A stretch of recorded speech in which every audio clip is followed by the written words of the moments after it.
Hello friends, welcome to my YouTube channel. तो आज ये परसेंटेज सीरीज की लास्ट वीडियो है और चलो इस सीरीज को कंटिन्यू करते हैं बिना टाइम वेस्ट किए। तो ये क्वेश्चन है हमारा, a solution of salt and water contains 5% salt. If 20 litre of water is evaporated then salt becomes this. देखिए, ये एक और टाइप का क्वेश्चन है जिसमें हमारा आपको दिया होगा कि कोई कोई आपके पास सॉल्यूशन है, ठीक है। अब उसमें से कुछ या वाटर, या हो सकता है वाटर की जगह कुछ और दे दियो, अल्कोहल दे दियो, कुछ भी दे दिया, वो इवेपोरेट हो गया और आपके पास बचा हुआ चीज की हो गई, ठीक है। अब आपको इसमें से क्वेश्चन पूछेगा कि ये इवेपोरेट हो गया है, जब ये क्वांटिटी बच गई, तो कुछ भी पूछ सकता है, ये वाली क्वांटिटी कितनी बची, या ये इनिशियली कितना था, या इसमें से जो इवेपोरेट हुआ है उसकी वैल्यू कितनी थी, ठीक है। तो ये इस टाइप का एक क्वेश्चन बनता है, ये एक हमारी कैटेगरी होगी, ठीक है। तो इसमें आपका देखिए करना कैसे, आपको सबसे सिंपल क्वेश्चन है ये, और इन क्वेश्चन को हम दो तरीकों से सॉल्व कर सकते हैं। एक हमारा रेशियो मेथड होता है जो हम रेशियो वाले चैप्टर में समझेंगे, ठीक है। और अभी जो सिंपल परसेंटेज, क्योंकि चैप्टर है तो परसेंटेज को परसेंटेज में ही कैसे डील करें, कैसे सॉल्व करें इन क्वेश्चन को, वो हम सीखेंगे यहाँ पे, राइट। तो देखिए, क्वेश्चन कहता है कि आपके पास एक सॉल्यूशन है सॉल्ट का और वाटर का, जिसमें 5% सॉल्ट है, ठीक है। ये एक सॉल्यूशन है, आप मान लीजिए इसमें 5% आपके पास हो गया सॉल्ट, ठीक है। अच्छा, अब 20 लीटर ऑफ वाटर इसमें से इवेपोरेट हो जाता है, इसमें से जो पानी है वो उड़ जाता है, ठीक है। वाटर इवेपोरेट हो गया कितना, 20 लीटर। अब जो सॉल्ट है वो बच गया 15%, यानी पहले 5% सॉल्ट सॉल्ट था, अभी 15% सॉल्ट हो गया। अब जिन लोगों को ए बी सी भी नहीं पता इसका, वो तो ये सोचेंगे अरे यार नमक बढ़ कैसे गया, 5% था, हमने तो डाला ही नहीं, पानी के उड़ने से नमक कैसे बढ़ गया, 15% कैसे हो गया। अरे भाई, ये बढ़ा नहीं है, ये हमारा क्योंकि वाटर इवेपोरेट हुआ है, तो वो अगर वाटर इवेपोरेट होगा तो इसकी जो क्वांटिटी है वो कुछ कम होगी, ठीक है। अब आप मान के चलिए, मैं एग्जांपल देती हूँ, आपके पास एक गिलास पानी है, ठीक है, उसमें आपने 1 चम्मच नमक मिला दिया, पहले पानी फुल था, ठीक है। अब अगर पानी हाफ है, हाफ गिलास है, और अब उसमें 1 चम्मच आपने नमक मिला रखा है, तो भाई यहाँ पे ज्यादा खारा लगेगा ना आपको, यहाँ पे सॉल्ट ज्यादा फील होगा, ठीक है, ज्यादा होगा यहाँ पे इसमें सॉल्ट। तो ये वाटर के रिस्पेक्ट में ये ज्यादा है क्वांटिटी इसकी, ठीक है। यूं नहीं कि नमक ज्यादा डाल दिया, उतना ही नमक रहेगा, वो ज्यादा नहीं किया हमने, लेकिन वाटर क्योंकि उड़ गया तो वाटर के रिस्पेक्ट में अब सॉल्ट जो है उसका जो परसेंटेज है वो इंक्रीज हो जाएगा। ये चीज क्लियर है, ठीक है। अगर आपको ये बात समझ में आ गई तो ये क्वेश्चन बहुत इजीली हो जाएंगे। इन क्वेश्चंस को कैसे सॉल्व करना है आपने देखिए, कि आप लिख लीजिए आपका जो भी यहाँ पे ए है, यहाँ पे बी है, ठीक है। पहला जो सॉल्यूशन था उसको मैं ए मान रही हूँ, दूसरा जो सॉल्यूशन इसमें कुछ चेंज होके, इवेपोरेट होके या ऐड होके जो भी बना वो बी बना, ठीक है। अब यहाँ पे आपको क्या करना है, आप देखिए, अगर आपके पास एक सॉल्यूशन है जिसमें से वाटर इवेपोरेट हो गया, ठीक है, लेकिन आप देखिए नमक तो इवेपोरेट नहीं हुआ, सोल्ट तो इवेपोरेट नहीं हुआ यहाँ पे, ठीक है। तो आपने यहाँ पे सोल्ट का परसेंटेज लिखना है, यानी मैं लिखूंगी इस ए में कितने परसेंट सोल्ट है, 5% सोल्ट है, तो ये 5% मैंने लिख दिया, ठीक है। अब इसको किसके इक्वल करूंगी, अब ये वाले सॉल्यूशन की मैं बात करूं, इसमें सोल्ट है 15%, लेकिन है तो यही 5%। जो 5% सोल्ट यहाँ था, यहाँ मैं कह रही हूँ कि 10 स्पून था, 10 टेबल स्पून जो था वो हमारा यहाँ पे नमक था। पानी उड़ गया लेकिन 10 चम्मच ही रहेगा यहाँ पे भी नमक, ठीक है।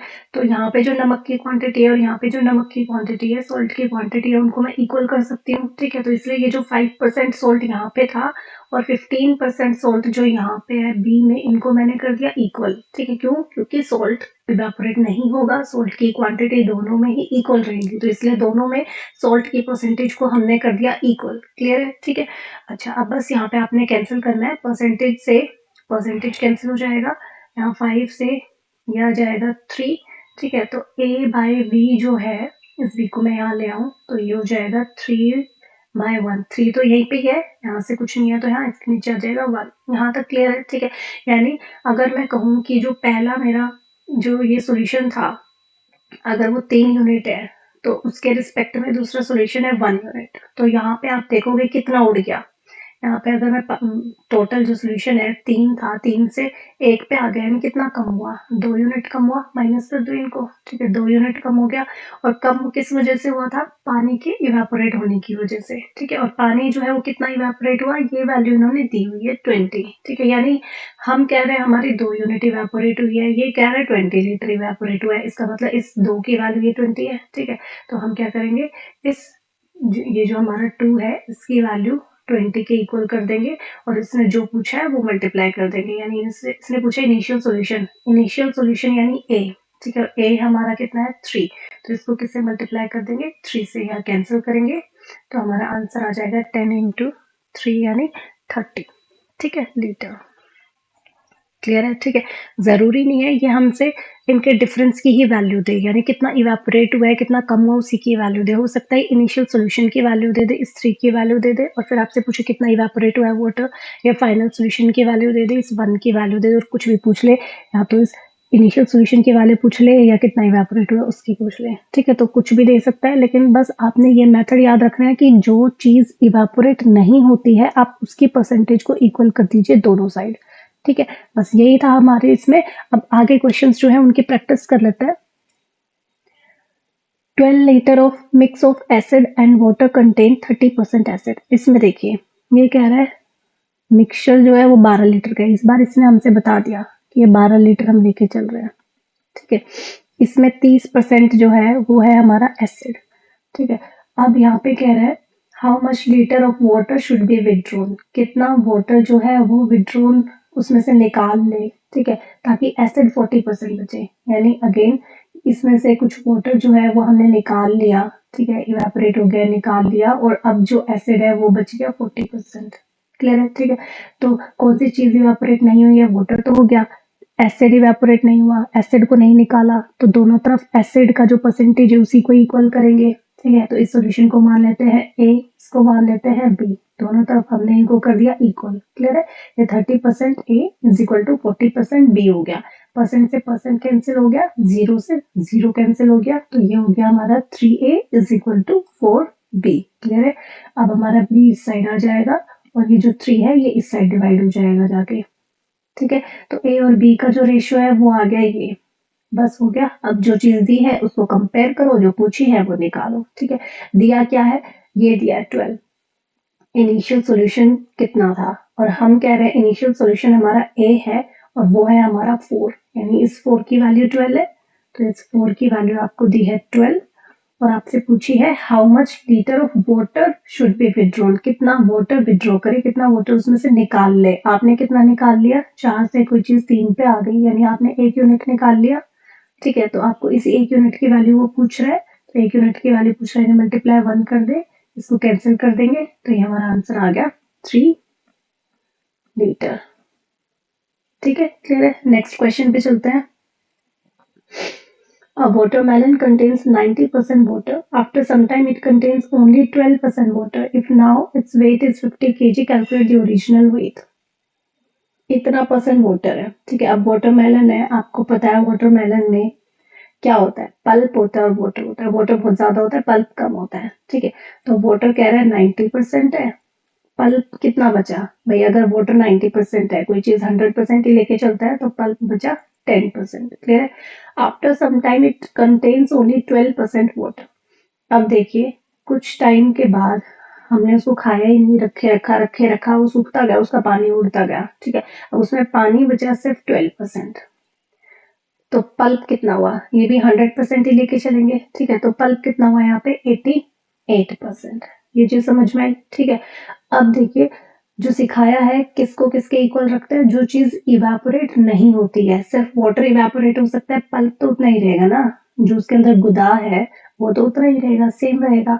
तो इसलिए यहाँ का जो 10% पल्प है इसको आप P1 ले सकते हैं, और यहाँ का जो 88% पल्प है इसको आप P2 ले सकते हैं। ये हमने कर दिया इक्वल। क्लियर है, ठीक है। परसेंट से परसेंट कैंसिल हो गया, ये हमारा 2 पे हम कैंसिल कर देते हैं, इतना आ गया, ठीक है। तो P1 रेशो P2 कितना आ गया हमारा 44, यहाँ है ही 5 यहाँ के हो जाएगा डिवाइड।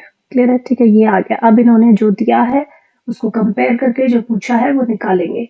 इन्होंने दिया है if now its weight is 50 kg। अब इसका वजन जो है 50 kg हो गया, यानी वाटर जो कम हो गया है, ठीक है। उसके बाद इसका वजन बच गया 50, यानी इस चीज का वजन दे रखा है, यानी इस सेकंड वाली क्वांटिटी जो है उसका वजन दे रखा है इन्होंने, ठीक है।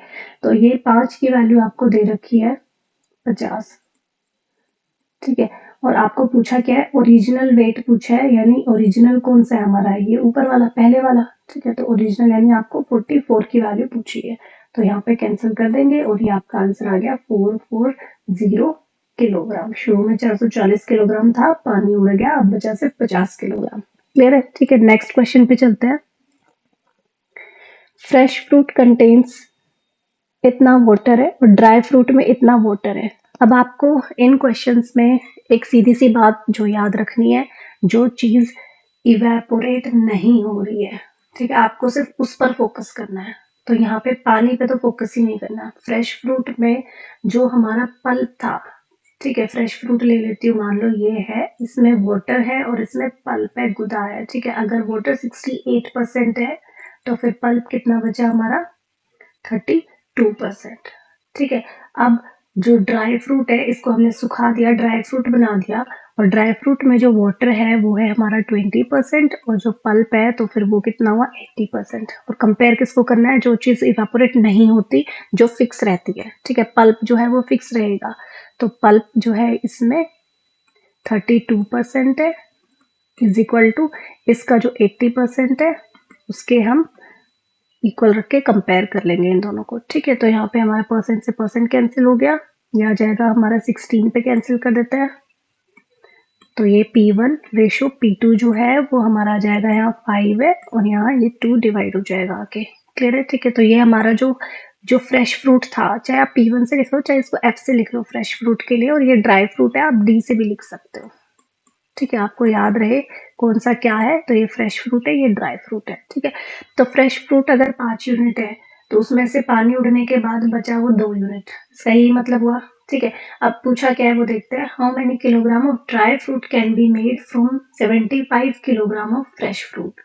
इतने किलोग्राम फ्रेश फ्रूट से कितने ड्राई फ्रूट बनाए जा सकते हैं। अब आप यहाँ देखिए, अगर आपके पास 5 यूनिट फ्रेश फ्रूट है, ठीक है, तो आप बना सकते हैं 2 यूनिट ड्राई फ्रूट बना सकते हैं। और अगर आपके पास 75 यूनिट फ्रेश फ्रूट है तो आप कितने ड्राई फ्रूट बना सकते हैं, यानी इस 5 को इस 75 से कंपेयर करना पड़ेगा, ठीक है। फ्रेश फ्रूट की वैल्यू दी हुई है तो फ्रेश फ्रूट को फ्रेश फ्रूट से ही कंपेयर करेंगे, तो इस 5 की वैल्यू आपको दी हुई है 75, आपने इस 2 की वैल्यू बतानी है कि कितने ड्राई फ्रूट बनेंगे। ये है ड्राई फ्रूट की वैल्यू हमारी 2 यूनिट, ठीक है। तो ये हमारा हो गया 15 पे कैंसिल, और इनको मल्टीप्लाई करके आंसर आ जाएगा 30 किलोग्राम, यानी 75 किलोग्राम फ्रेश फ्रूट से आप 30 किलोग्राम ड्राई फ्रूट बना सकते हैं। क्लियर है, ठीक है। नेक्स्ट पे चलते हैं। चलिए, अब हमारा परसेंटेज जो है उसमें डिफरेंट डिफरेंट टाइप के क्वेश्चंस तो हमने कर लिए हैं। अभी 2 क्वेश्चन हमने प्रैक्टिस क्वेश्चंस लिए हैं, जिनमें आपका अगर कुछ कॉन्सेप्ट नहीं आता आपको तो वो यहाँ रिवाइज हो जाएगा, ठीक है। और अगर कुछ अलग लग रहा हो सकता है क्वेश्चन आप लोगों ने पढ़े ही ना हो पिछले उसमें वीडियोस में, तो आपका यहाँ से क्लियर हो जाएगा, ठीक है, अगर आपको ये अलग भी लगता है तो। नेक्स्ट क्वेश्चन देखते हैं। In a class of 65 students and 4 teachers, इतने स्टूडेंट है इतने टीचर हैं, ठीक है। हर एक स्टूडेंट को जो है वो मिठाई मिल रही है 20% of total number of student. देखिए, स्टूडेंट जो है, एक स्टूडेंट को कितनी मिठाई मिल रही है, 20% ऑफ, 20% ले लिया मैंने of total number of students. Total number of students कितने हैं, 65, इतना। यहाँ तक समझ में आया। Each teacher got sweets that are 40% of total number of students, और जो टीचर है हर एक टीचर को मिठाई मिल रही है 40% of total number of students ही है, तो यानी यहाँ भी क्या है 65। अब इसको हम कैंसिल करें तो ये हो जाएगा 5 पे गया और ये हमारा 13 पे, ठीक है। इसको कैंसिल करें तो ये आ जाएगा हमारा 26। यहाँ तक क्लियर है, ठीक है। तो सिंपल था, 20% टू 65 ले लिया, 40% टू 65, ठीक है। हर एक स्टूडेंट को अगर 13 मिठाई मिल रही है तो टोटल स्टूडेंट है 65, तो 13 एक को 13 मिठाई मिल गई तो 65 स्टूडेंट्स की टोटल मिठाई कितनी हो जाएगी, इनको मल्टीप्लाई कर लेंगे, 13 इंटू 65 करेंगे, ठीक है। ऐसे ही अगर एक टीचर को 26 मिठाई मिल रही है तो टोटल 4 टीचर को कितनी मिठाई मिलेगी, इसको 4 से मल्टीप्लाई कर लेंगे, टोटल इतनी मिठाई हो जाएगी। और आपसे पूछा है how many sweets were there, आपसे टोटल मिठाई पूछी है, इनको हम लास्ट में प्लस कर लेंगे। ठीक है, तो इनको अगर हम मल्टीप्लाई करें तो कितना आएगा 845, और अगर इनको मल्टीप्लाई करें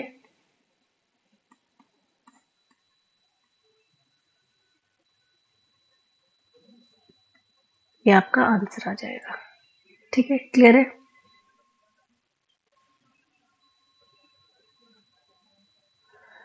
ठीक है, अगर मल्टीप्लाई में इनमें कहीं कोई गड़बड़ होगी तो आप लोग देख लेना। नेक्स्ट पे चलते हैं। If length breadth and height of a cube are decrease and increase by 5%, 5%, 20% respectively. अच्छा, ऐसा क्वेश्चन मैंने आपको कराया है जिसमें मैंने रेक्टेंगल की लेंथ और ब्रेथ ली थी कि इतना परसेंट इंक्रीज कर दिया, इतना परसेंट इंक्रीज कर दिया, तो ओवरऑल क्या चेंज आया। ठीक है, इसमें एक और चीज आ गई, हाइट क्यूब की बात होगी। ठीक है, कॉन्सेप्ट बिल्कुल वही है, कुछ अलग नहीं है इसमें। उसमें हम कैसे करते थे, इनको फ्रैक्शन में पहले कन्वर्ट करते थे। ठीक है, 5% हो गया तो 5% का मतलब हो गया 1/20। दूसरा भी 5% है यानी 1/20, और तीसरा 20% है यानी कि 1/5। ठीक है, अब यहाँ पे आपने ये मान लिया लेंथ, ये हो गया ब्रेथ, और ये हो गई हाइट। लेंथ में हो रहा है डिक्रीज, यानी कोई चीज अगर शुरू में 20 थी, यही लेते हैं शुरू वाली चीज। ठीक है, 20 थी, 20 से डिक्रीज होके वो हो गई 19। ये भी डिक्रीज हुआ है यानी अगेन 20 से, ये लेंथ है, ये ब्रेथ है, डिक्रीज होके ब्रेथ हो गई 19। ठीक है, हाइट जो है वो कह रहा है इंक्रीज हुई है, तो इंक्रीज यानी कोई चीज हमारी 5 थी पहले और अब वो हो गई है 6। यहाँ तक क्लियर है। ठीक है, तो अब अच्छा, इसमें एक चीज मैं आपको बता देती हूँ, अगर इस तरीके से स्टेटमेंट में हो कि डिक्रीज डिक्रीज एंड इंक्रीज, और फिर 3% है और रिस्पेक्टिवली वर्ड है, यानी पहला वाले के लिए ये है, दूसरे डिक्रीज के लिए ये, और तीसरे इंक्रीज के लिए ये है। क्लियर है। ठीक है, अच्छा, अब क्या करते हैं, फॉर्मूला क्या होता है क्यूब का, LBH। ठीक है, वॉल्यूम का। तो इनको तीनों को मल्टीप्लाई करना है और इनको तीनों को मल्टीप्लाई करना है, तो यहाँ पे आप मल्टीप्लाई करोगे तो आपका आंसर आ जाएगा 2000। ठीक है, या आप मल्टीप्लाई करोगे तो ये होगा हमारा, ये इतना आ जाएगा। क्लियर है। ठीक है, अब आप देखिए, कोई चीज आपकी 2000 है और उससे बढ़ के आपकी हो गई है 2166। आपसे पूछा है what will be impact on volume, volume पर क्या इम्पैक्ट होगा, तो आप बताइए। इम्पैक्ट का मतलब है कितने परसेंट से वो इंक्रीज हुई। ठीक है, तो परसेंटेज चेंज बताना है, परसेंटेज इंक्रीज बताना है इस क्वेश्चन में। परसेंटेज इंक्रीज कैसे निकालते हैं, ये हो गया हमारा 2166। ठीक है, माइनस कर देंगे इसमें से 2000 डिवाइडेड बाय ओरिजिनल वैल्यू 2000 है, मल्टीप्लाई 100। ठीक है, तो यहाँ आ जाएगा ये 166 डिवाइडेड बाय, यहाँ 2 0 ये कैंसिल हो जाएगी, नीचे बचा 20। ठीक है, तो ये आ जाएगा हमारा 8.3% का यहाँ पे चेंज आया, ये आपका आंसर है। क्लियर है। ठीक है, तो आज के लिए बस इतना ही। तो यहाँ पे हमारा परसेंटेज जो टॉपिक है वो होता है खत्म। सिर्फ एक मैं प्रैक्टिस वीडियो लेके आऊंगी जिसमें हमने अब तक जितना भी सीखा है उसका एक क्वेश्चन जो है बीच बीच में से उठा के और उसकी एक प्रैक्टिस वीडियो बना रखी है। राइट, क्वेश्चन थोड़े अलग होंगे, सेम नहीं होंगे, तो उस वीडियो को आप देख के अपना रिविजन कर पाएंगे।